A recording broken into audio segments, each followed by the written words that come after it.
Yo, what is up? What is happening?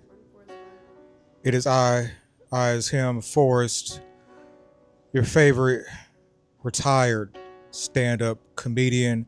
And this is another episode of Life is Funny, an ongoing web series where I talk about things in my life or I see in life that are funny to me.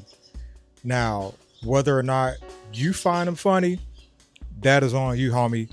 I really don't give a damn. This is just ideas in my head and that I just need to get out. As I've stated before on episode number one, I did stand up comedy for 3 years, mostly in Atlanta. And after getting blackballed from my third spot, I was like, you know what? I don't want to do this anymore. I'm good. The only way I'll ever get back on a stand up comedy stage is if I get paid for it, or I don't know. I had ideas of if I ever visit Atlanta again, going back to the Laughing Library and just not even really telling jokes, just telling stories and shit, talking about life, what I'm doing now. So I was trying to find before I got this thing started. I was looking for something on TikTok that I wanted to talk about. I thought was funny. Really didn't see nothing that grabbed my attention right away. Except saw a little clip of the verses last night between No Limit and Cash Money, and I will say one thing, man.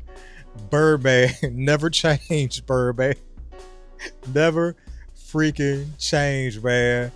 Um, I don't know. I know him as Baby. That's how I was introduced to him as Baby. Brian, yeah, Baby Williams, the number one stunner, and he made a transition to Birdman, but he has been the same person from my teenage days all the way till now. Yeah, because I didn't watch the whole verses. I had stuff I had to do. I was watching clips, and I knew that from the clips I was watching, I was going to get pulled in because peak No Limit and peak Cash Money was my prime high school years. Um, yeah, man, it was taking me back to a time, and I feel like No Limit won that versus because, well, the volume of output that No Limit had, like you were like back in the day, you was copping a No Limit CD probably almost every week or every other week. I think that a Mercedes album eventually came out, but anywho, like the number of projects that No Limit was pushing out, and Cash Money had more of the mainstream hits. I mean, they had a lot of good deep cuts. Like if you go to BG's early works, you got like old Juvenile, like the Soldier Rats album, all that stuff. But mainstream America was introduced to Cash Money right at Juvenile's album, that 400 Degrees album, classic. I was actually late on 400 Degrees a little bit. I'll never forget. There was a light skinned dude in my Spanish class. I think it was my junior year of high school, and he had the 400 Degrees album. And this was a time in my life where I was very sheltered. I wasn't allowed to listen to rap, and so I had to hide it. And of course, my rap taste, I was like, oh, I want the rapidy rap, and I guess I would say Juvenile was below. I was probably on my rap high horse at the time, and I felt like Juvenile was below it. But then I actually took time to listen to it, and I was like, this shit is dope. Like that 400 Degrees album, man. Um, my favorite part of the 400 Degrees album is that transition from rich niggas to back that ass up. And eventually, years later, I think 2014, A3C Atlanta. It was Manny Fresh. I was at a symposium, and Manny Fresh was there, and KOC from Beats by the Pound was there. I think Mystical was there too, and Mystical just got out of prison. But I got to ask a question. I asked Manny Fresh. I was like, "Yo, this is some super nerd shit. Who sequenced 400 Degrees?" And he was like, "It was all me. I was doing all that stuff." And I was like, "Oh my goodness, I was like, I appreciate it, because that was just right there. The drums on Rich Niggas and you going into Back That Ass Up, classic." But yeah, I remember watching Mystical at A3C that year. And once again, he had just got out of prison for what was it? Is sexual assault or something like that? Doing something nasty.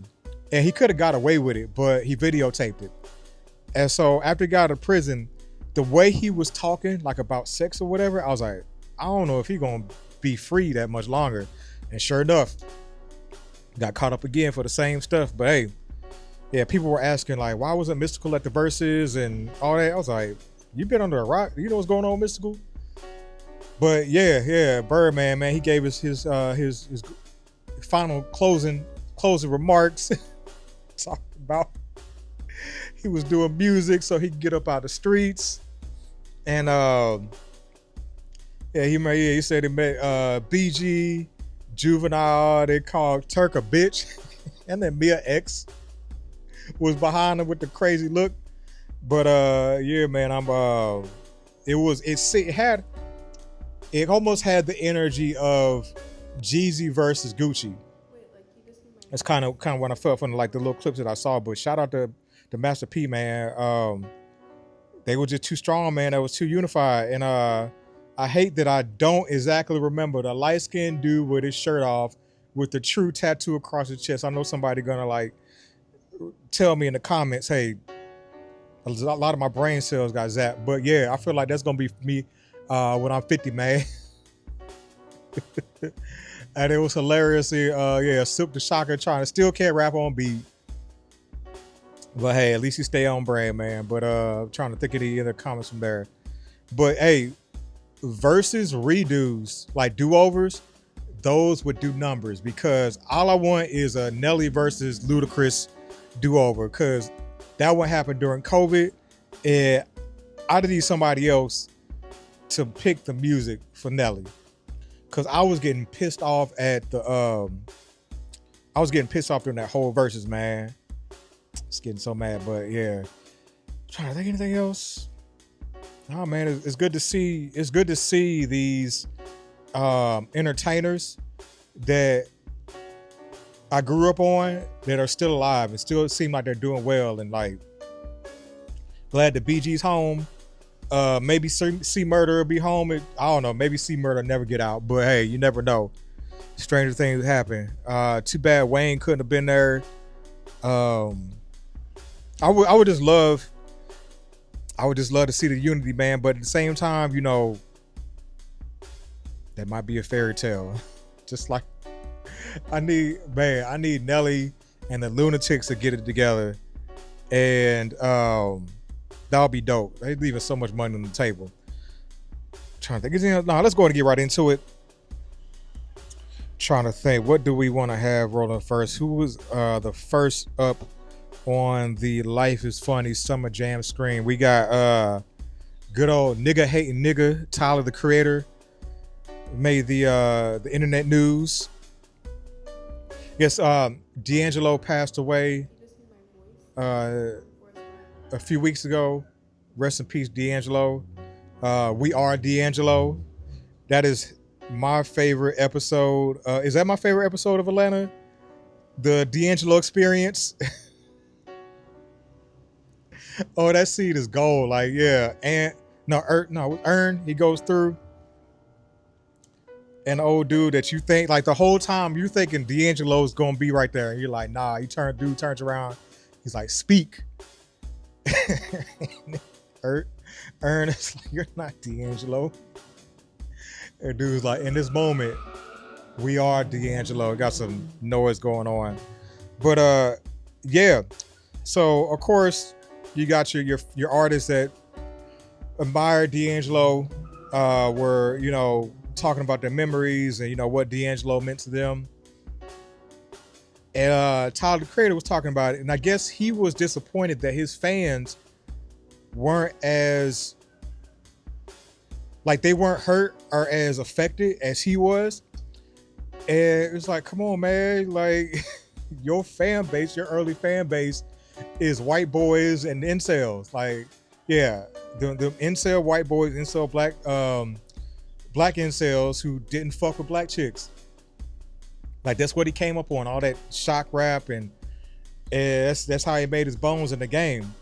It a lot of so they I'm trying to I don't, because I'm on Twitter, but I'm not on Twitter. Like, I'm barely on Twitter. I didn't even see what happened on Twitter. I think I saw the story on TikTok or some shit like that. And so it was just funny that people were, of course, digging up a lot of Tyler's old tweets. And so with that saying, like, yo, at some point, once I make it and my stock rises, just know I was on some fuck shit. I'm still on some fuck shit. I will continue to be on some fuck shit. Because I feel like I got to stay on brand. And so I guess Tyler was trying to take trying to think what I'm trying to say. My brain is like really fuzzy right now. But he was trying to take the road of, hey, this was how I was then. This is how I am now. I'm not on what I was on then. I've learned. I've grown as a person. And it's fine. But hey, they're not gonna let it go, Tyler. And people are trying to cancel him. And how do you cancel people these days? Are they gonna like not listen to his music? I like Tyler's music. I was late on Tyler. There was another one artist I was late on. I had a homie back from high school. He put me on Tyler, the Creator. And when did I think it was Cherry Bomb was the album that I was like, okay, I get it. All right, cool. And then I went back and listened to Golf. I missed the whole Odd Future wave, so like I was late to internet, late to Earl Sweatshirt, like all that stuff. I like to be late to stuff because then I can enjoy it on my own. But I think the last Tyler album that I really enjoyed would have been Igor and Flower Boy. Yeah, those are the ones that I can listen to most of the album. Sorry, Chromacopia is very overrated to me. Don't Tap the Glass, I was all like, hey, I can listen to that. Maybe I've listened to that once, maybe twice. But yeah, I'm cool on that. But hey, Tyler, sorry for you, nigga. I feel like he tried to clean up his act to get that money, but at some point, like they say, Two-Face said you can die a hero or live long enough to see yourself be the villain, and that's where we were at Talon. But then I was like, oh, that makes sense as to why he's so cool with Daniel Caesar. I'm like, Daniel Caesar was, I can't remember exactly what they try to. Let me look it up on ChatGPT. ChatGPT, what you got for me? Why was Daniel Caesar canceled?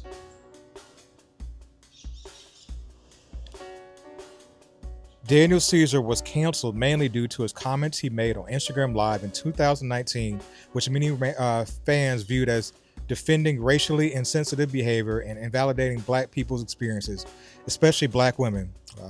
Big mistake, homie. Here's the breakdown. The incident. Caesar went live on Instagram after influencer Yes Jules, a white woman, was accused of appropriating black culture and making racially tone-deaf comments. During the stream, he told black viewers to stop being so mean to white people and said, "Why are we being so sensitive?" He defended Yes Jules and implied that black people are too quick to attack others online. The backlash. Many black fans saw his comments as dismissive of systematic racism and tone deaf, especially coming from a successful black R&B artist. The hashtag cancel Daniel Caesar trended on Twitter. Man, this was peak cancel time. Was Biden in office? Yeah, right around that time. Yeah. Let me see. People also resurfaced older clips, interviews where he'd made awkward statements about race belonging, reinforcing the narrative that he was disconnected from black community and supported him early on. His response, he didn't backtrack immediately. In fact, he doubled down, saying he was willing to be canceled. The backlash hurt his public image and momentum. The next album, Case Study, received muted attention compared to his debut, Freudian. Eventually, in 2023, amid interviews with Apple Music and GQ, he regretted how he handled the situation, saying it came from immaturity and ignorance about how words land publicly. Aftermath, while canceled online, he wasn't fully blacklisted. He still released Never Enough, toured globally, and regained some fans who appreciated his apology and artistic evolution. The situation remains a lesson in accountability and communication, especially around race, privilege, and conversations. Nah, we don't want to. Let me see. I could see how he wants. Would you like me to summarize how he rebranded and rebuilt his career after the backlash? It's actually a strong example of modern artist recovery strategy. Hey, I might need this for later, so yes.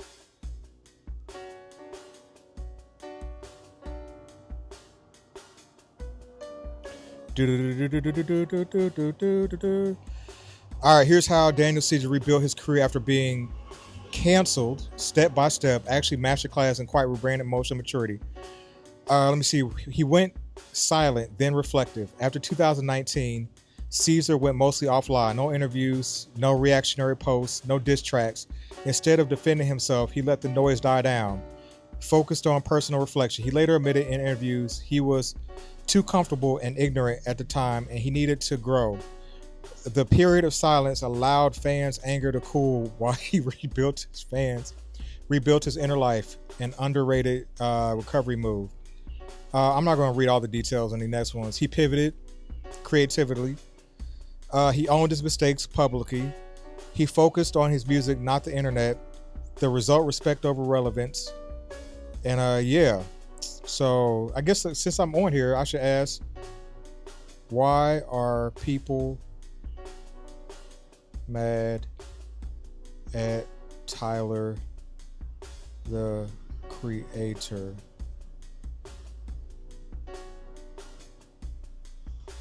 All right, let me see what we got here. All right, so what's going on? Old posts, lyrics resurfacing, yeah, old stuff. Wait, like you just hear my voice say like unforced. The roots of the outrage line, Tyler's Edgelord era songs like Radicals from his 2011 album. Fan base dynamics, racial tension, contemporary reckoning of past works. Cultural responsibility, authenticity, first shock, fan loyalty and questioning.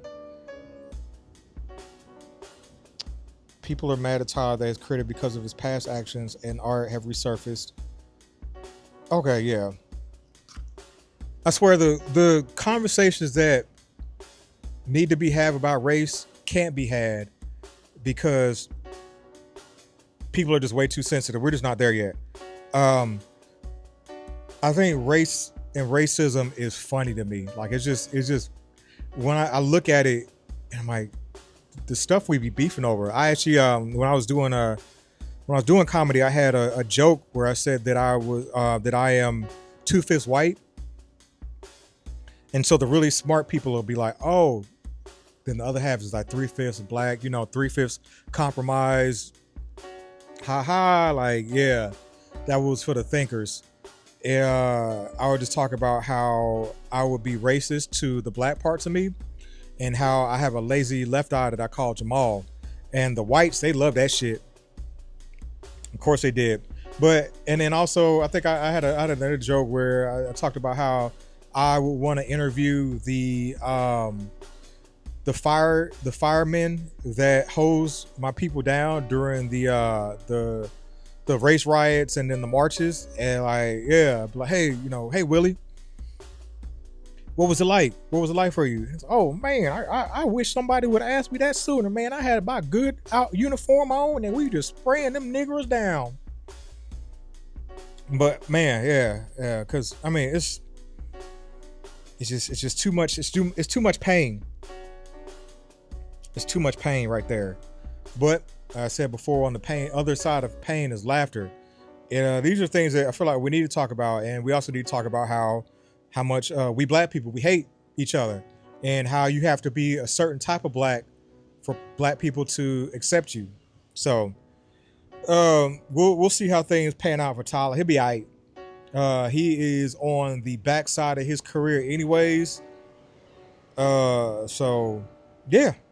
So I think that's enough. What else we got on here? Let's see, what else do I want to talk about? We already talked about nigga hate nigga. Kamala Harris is slow. Yeah, Kamala, she is deep Negro side. It's like I see it, but other people don't see it. And Kamala Harris can't answer a direct question to save her life. Kamala Harris's kryptonite is accountability. Like, have you just watch the interviews? Watch the interviews. That's it. When they ask her a question, hey, did you know that Joe Biden's cognitive abilities were deteriorating? And she'll talk about, well,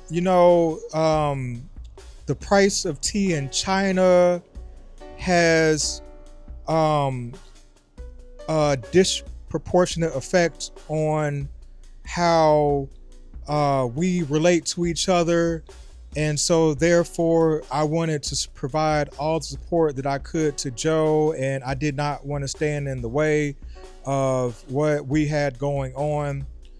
And yeah, it's just funny to watch. I think I'm not going too far into this, because if you start you start going too far down the rabbit hole with Kamala, man, they were like, you hate black women, but like, bruh, who like came up with the decision with her campaign? Whose idea was it for her to have Meg the Stallion twerk on stage? And it's funny how she'll be like, oh, I told y'all that, Trump was going to do what he's doing now, because I'm like, yo, woman, y'all opened up the borders. I don't know, they're all in cahoots with each other. But closing, I was Ubering in Atlanta during the it wasn't the primaries, because they didn't have a primary for her. This is, she talked about stealing elections or whatever, but yeah, that wasn't democratic at all. That wasn't democracy. How they tried to do that. But I was driving Uber. I was dropping off, black women to the rally and picking them up from the rally. I think I took out this one black chick, taking her to one of her office that they had. And she was like, yo, she was like, do you vote? And I already knew where that conversation was going. And I'm just like, I really don't. I'm cool on that. Like, I'm opting out because, I fought in the whole war, and I don't really get down with the whole democratic process, because, the United States be on some bullshit. And she's like, you really need to vote. And this, I'm like, I wanted to say, woman, I told you I fought in the war. And it was quiet. And then, because I know I could have, if I wanted, like, I could have played the game, but I didn't want to play the game, because I could have had her talking, I probably could have fucked, if I really wanted to. So I can have a conversation with anybody about anything. But I was like, no, I'm good. I'm just trying to get this Uber shit and go home. And as she was getting out, she's like, you really need to vote. And I'd be like, oh my goodness. Don't listen, man. Don't fucking listen. But that's enough about that. I don't know. I just brought that up because Kamala's pushing her book, and I gotta hear more word salads. Let me see. Gucci Mane. Speaking of books, Gucci Mane is pushing his book called Episodes. He was on The Breakfast Club with his wife, and I saw like one clip, and I was like, that sounded like that man got bipolar. Well, I already knew Gucci had bipolar, but then they were talking about he got diagnosed with schizophrenia. And I don't know, I've been out the therapy game for a while, so I was like, I wasn't, and also I cheated in psychopathology in grad school. So I wasn't aware that you could have schizophrenia and bipolar at the same time. I thought it was like one or the other. And then also too, a lot of these diagnoses, they have very similar symptoms. And so I was like, oh shit, I thought he got misdiagnosed. But hey, lo and behold, I guess the man got both, man. Oh well, what the hell do I know, man? Sorry for you. Man, I thought it was like the bipolar, and then the drugs and the trauma and the prison gave him the paranoia for schizophrenia. But hey, I guess they got to get that man a title for something. But what I found hilarious was the fact that his wife had the audacity to say that she didn't have mental health issues and that she was mentally stronger than Gucci. A woman with clear body dysmorphia is talking about she don't got mental health issues. Hey Gucci, watch out, man. That's all I'm gonna say. I know she taking care of you, and you know you gotta sometimes even I know even with myself, the reason why I like being in a relationship is because I got a woman that helps, you know, with my diet and all that stuff like that. I feel like being in a relationship is going to add 5 years to my life at least. And then also too, I still got a lot of hoe in me. Not as much, like I done lost a step, but I feel like as my stock rises and I start to get in these spots a little bit more often with DJing and yoga and the music and the art, there gonna be some approaches and shit like that. And I can't be fucking everybody like that no more.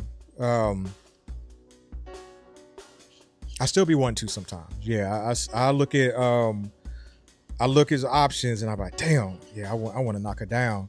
But then I think about this, what would take to make that happen. I'm like, I'm at a point at 43 where I just don't want to put in the work anymore. Now maybe at 23, yeah, I'll do all the things that require, but nah. And let me see what else. See what else you got. All right, we're gonna close it out on this, man. I went to church today.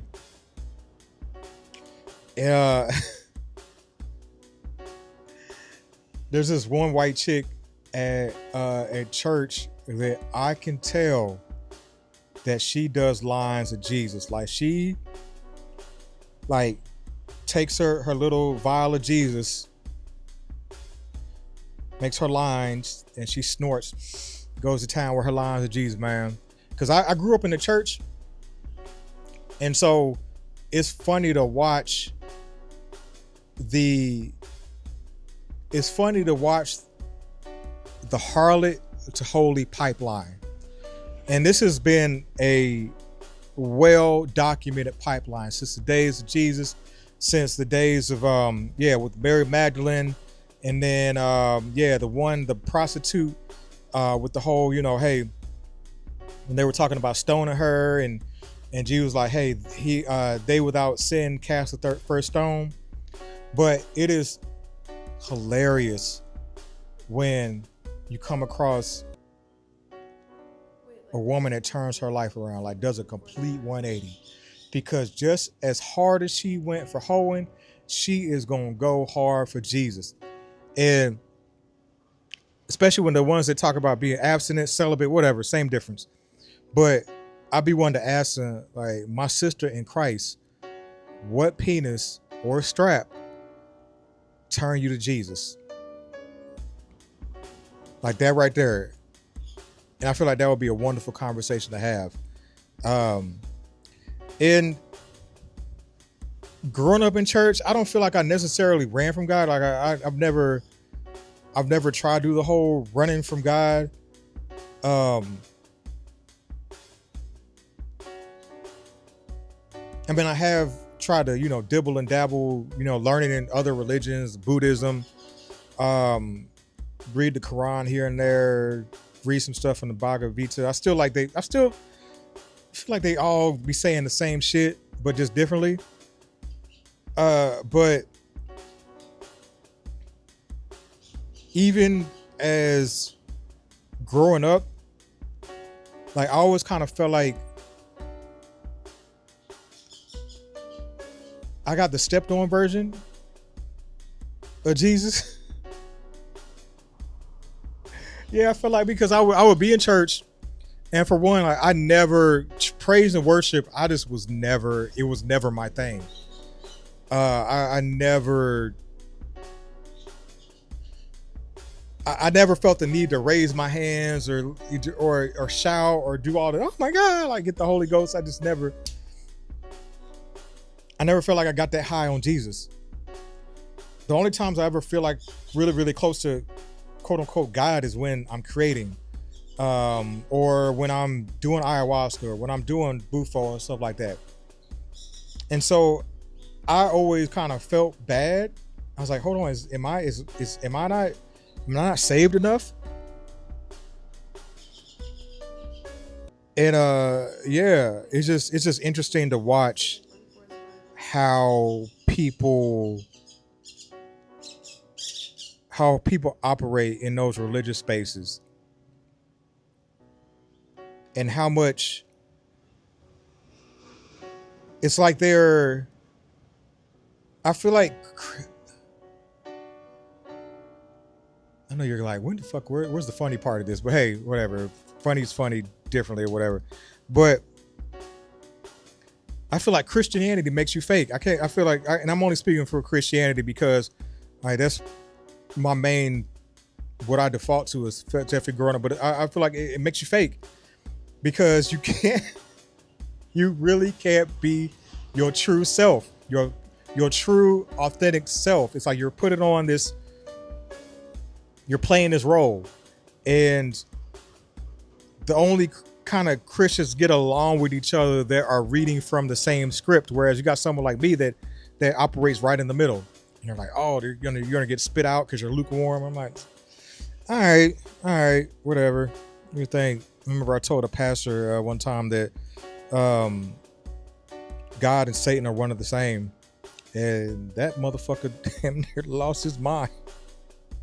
He was pretty much like, get out my house. Get out. But yeah, I'm trying to think where else we want to go with that. Oh yeah, there we go. We got Deontay Kyle, or I like to call him Deontay Luther King. That is Black Christian social media marching when he talked about Jesus standing in the way. And I get where he's coming from. I understand where he's coming from, man. That part, I will say, I think the only thing that is getting in the way of anything is like yourself and shit. But it's just funny to watch how people like react, and that's why I don't really like talking religion with religious folks, because they get on their feelings about, you got it, bro, you got it.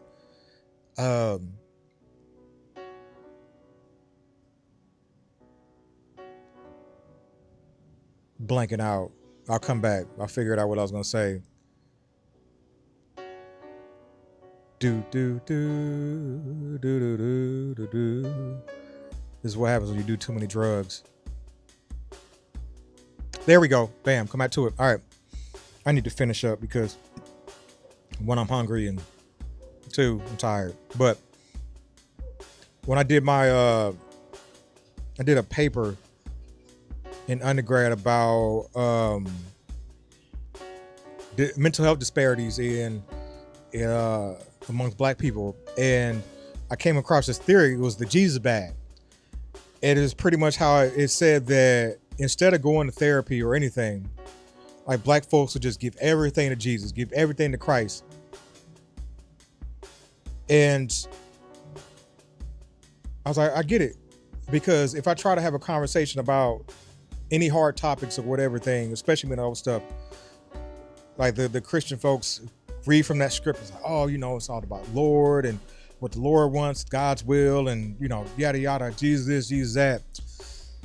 I'm like, all right, okay, you don't want to like give your way through or talk your way through it, but I don't know, man. I at this point, I feel like I'm rambling about Jesus and shit, so I'm gonna close it out. I don't feel like this one was necessarily funny. If you found something funny, just let me know in the comments. You got gripes, complaints, Yelp reviews, holla at your boy, and that's all I got.